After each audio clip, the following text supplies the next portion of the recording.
नमस्कार, जय हिंद। तो हम थोड़ा समझेंगे कि इंडियन हिस्ट्री के बारे में, ठीक ना। जो इंडियन हिस्ट्री, जो भारत का इतिहास, उसके बारे में हम समझेंगे। तो देखिए, भारत का इतिहास के बारे में थोड़ा सा हम लोग समझ लेते हैं, ठीक।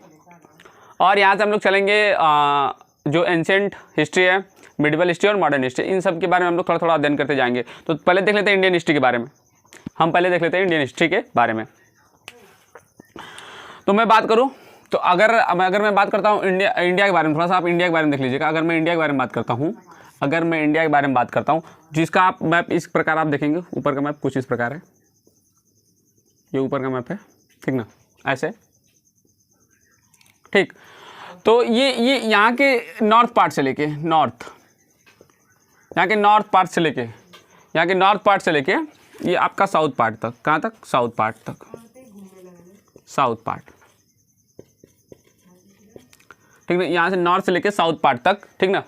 ये जो आपका ये जो एरिया है, इसको बोलते हैं हम लोग नॉर्थ। कौन सा नॉर्थ? यहाँ पे क्या आप हिमालयी क्षेत्र है, हिमालयी एरियाज है, हिमालयाज एरियाज, ठीक ना। और ये आपका साउथ एरियाज है। यहाँ पे आप क्या पाओगे, आप सी पाओगे, क्या पाओगे, सी पाओगे, सी है, ठीक ना, समुद्र, ठीक। तो पूरा हिमालयी क्षेत्र से लेके, नॉर्थ के हिमालय से लेके दक्षिण के समुद्र तक जो क्षेत्र फैला हुआ है, उसको हम लोग बोलते हैं भारतीय उपमहाद्वीप। कौन सा उपमहाद्वीप? भारतीय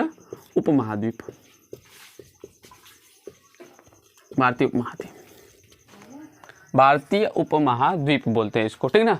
इंडियन सब कॉन्टिनेंट, ठीक। अब इंडियन सब कॉन्टिनेंट के बारे में हम लोग पढ़ेंगे कि इसकी हिस्ट्री क्या है, इसके पार्ट्स, टाइम की जो मान्यताएं हैं वो सब क्या है। तो आइए थोड़ा देख लेते हैं हम इसके बारे में। ये जो इंडियन सब कॉन्टिनेंट, हम इसको भारत नाम देते हैं। कौन सा नाम देते हैं? भारत। कौन सा नाम देते हैं? भारत। दूसरी बात, यूनानी जो थे, इसको जो यूनानी लोग थे, यूनानी लोग इसको बोलते थे इंडस। क्या बोलते थे? इंडस। क्या बोलते थे? यूनानी लोग इसको इंडस बोलते थे। ठीक। और इंडस से इसको क्या बोल दिया? इंडिया बोल दिया। क्या बोल दिया? इंडिया बोल दिया। इंडस से इसको क्या बोल दिया गया? इंडिया बोल दिया गया। उसके आगे अगर देख लेते हैं, जो मध्यकालीन में जो मुस्लिम इतिहासकार थे, जो मिडिवल टाइम में जो मुस्लिम इतिहासकार थे, जो मोमेटियन हिस्टोरियन थे, उन्होंने इसको क्या बोला? हिंद बोला। क्या बोला? हिंद बोला। हिंद का मतलब इसको क्या बोल दिया? हिंदुस्तान, अप्रॉक्स हिंदुस्तान। इसको क्या बोल दिया? हिंदुस्तान बोल दिया।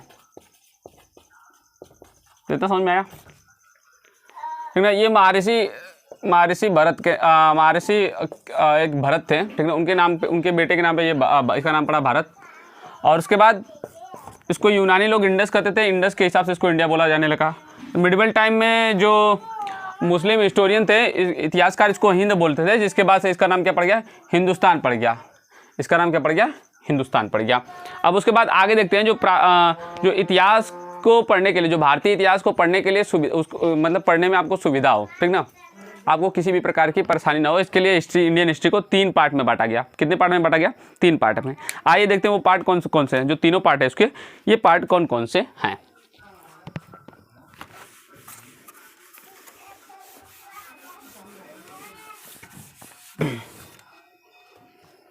अगर आप बात कर लेते हैं इंडियन हिस्ट्री के पार्ट्स के बारे में, मैं अगर बात कर दूं इंडियन हिस्ट्री के इंडियन हिस्ट्री के मैं पार्ट के बारे में बात कर दूं, अगर इंडियन हिस्ट्री के मैं पार्ट के बारे में बात करूं, तो इसके 3 पार्ट बनाए गए कि आपको पढ़ने में कोई परेशानी ना हो। पहला पार्ट था आपका आधुनिक भारत, आपका जो पहला पार्ट था उसको बोलते प्राचीन भारत। प्राचीन भारत एक हिस्ट्री होगी जो आप किस क्लास में पढ़ते हो? 6 में। किस क्लास में? 6 में पढ़ते हो, ठीक ना। अब दूसरा आप क्या पढ़ते हो? मध्यकालीन भारत।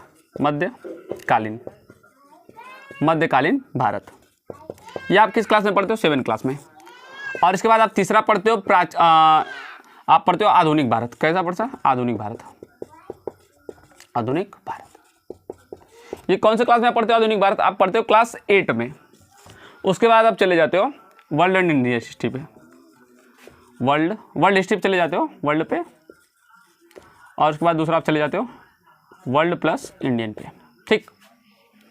तो जो इंडियन हिस्ट्री, उसमें आपको पढ़ने में परेशानी ना हो, तो टाइम पीरियड के हिसाब से इसको 3 पार्ट में बांट दिया गया। वैसे तो आप हिस्ट्री को बांट नहीं सकते हो, टाइम पीरियड के हिसाब से आप हिस्ट्री को, इतिहास को बांट नहीं सकते हो, अलग नहीं कर सकते हो, ठीक। आपको पढ़ने के लिए सुविधा हो, इसके लिए इसके 3 पार्ट बना दिएंगे, प्राचीन, मध्यकालीन और आधुनिक। ये इसके पार्ट है। अब हम लोग पहला पार्ट ये क्लियर, पहले ये वाला पार्ट कवर करेंगे, देन उसके बाद आफ्टर ये और उसके बाद ये। टोटल आपके जो इन तीनों के अगर चैप्टर की बात करूँ तो 54 चैप्टर्स जो मस्ट इंपॉर्टेंट है, जो मस्ट इंपॉर्टेंट है सभी कॉम्पिटिटिव एग्जाम के लिए और आपके बेसिक सिलेबस के लिए, आपके एकेडमिक क्लासेस के लिए भी। तो रोजाना आप मेरे जो चैनल है उस पर बने रहिएगा। मैं प्राचीन भारत के बारे में थोड़ा सा डिस्कस कर लेता हूँ। इंडियन जो आपका एंशिएंट इंडियन हिस्ट्री है उसके बारे में थोड़ा सा डिस्कस किया जाएगा। आपके एंशिएंट इंडियन हिस्ट्री के बारे में थोड़ा सा डिस्कस कर लिया जाए। देखिए मैं बात करता हूँ एंशिएंट इंडियन हिस्ट्री मतलब प्राचीन भारत के बारे में, प्राचीन भारतीय इतिहास के बारे में, इतिहास के बारे में। अब प्राचीन भारतीय इतिहास के बारे में हमको कैसा पता चला, हम इसके बारे में थोड़ा सा अध्ययन करेंगे। ठीक, इसके बारे में हम थोड़ा सा अध्ययन कर लेंगे। तो जो प्राचीन भारतीय इतिहास है इसके बारे में जानकारी प्राप्त करने के लिए हमारे पास 4 साधन है। एक साधन तो आपका है धर्म ग्रंथ। एक साधन जो आपका है वो कौन सा है? धर्म ग्रंथ है, धर्म ग्रंथ। दूसरा जो साधन आपको मिलेगा वो दूसरा साधन है ऐतिहासिक ग्रंथ, और तीसरा है विदेशियों का वृत्तांत, और चौथा है पुरातात्विक संबंधी साक्ष्य। दूसरा कौन सा है? ऐतिहासिक ग्रंथ। दूसरा क्या है? ऐतिहासिक ग्रंथ।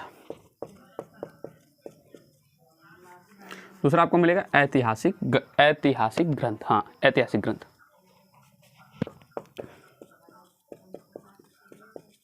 ऐतिहासिक ग्रंथ। और तीसरा जो है आपका वो कौन सा है? विदेशियों का वृत्तांत, या तो बोलते हैं विदेशी विवरण, विदेशी विवरण।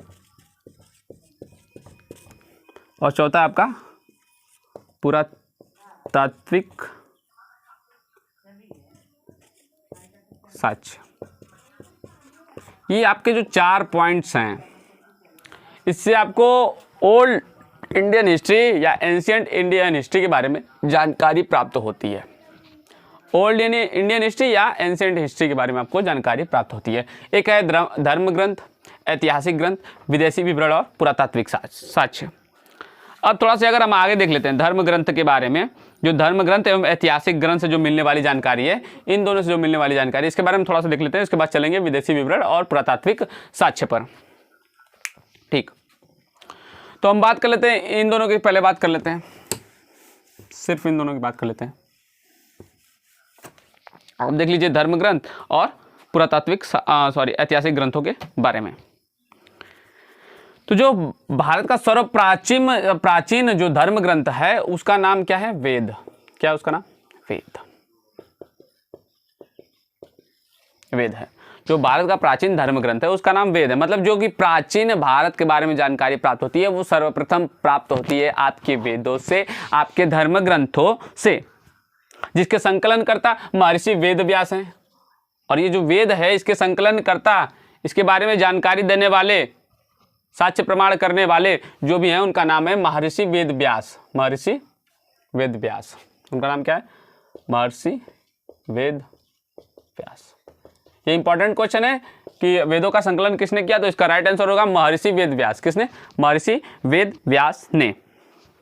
ठीक, अब जो वेद है वो कौन, जो वेद है आपका वो क्या करता है, मतलब किस चीज का उपदेश देता है, तो उसका नाम है वसुदेव कुटुंबकम। मतलब कि जो वेदों से हमको जो जिस प्रकार की जानकारी प्राप्त होती है उसमें वसुदेव कुटुंबकम सर्वप्रथम साक्ष्य जानकारी है।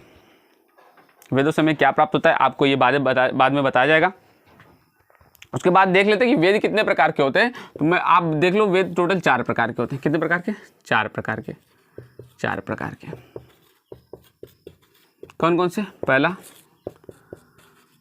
ऋग्वेद, दूसरा एक ऋग, यजुर्वेद, सामवेद और अर्थवेद। दूसरा यजुर्वेद, सामवेद, तीसरा सामवेद, चौथा